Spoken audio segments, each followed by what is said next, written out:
өмірде өзін толыққанды жақсы сезіну үшін не керек деп ойлайсыздар? Адамгершілік. Отбасы, рухани байлық, Денсаулық. бақыт.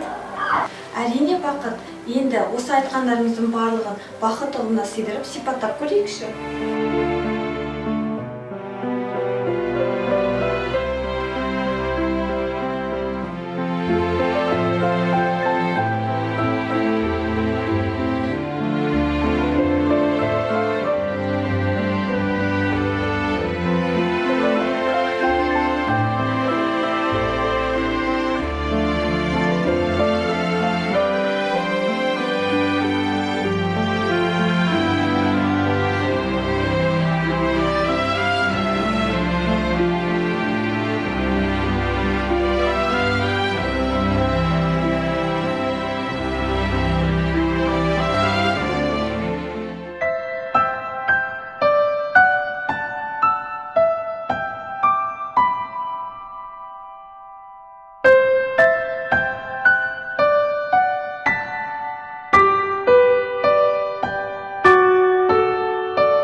Сіздердің ойларыңыз бірін-бірі толықтырады.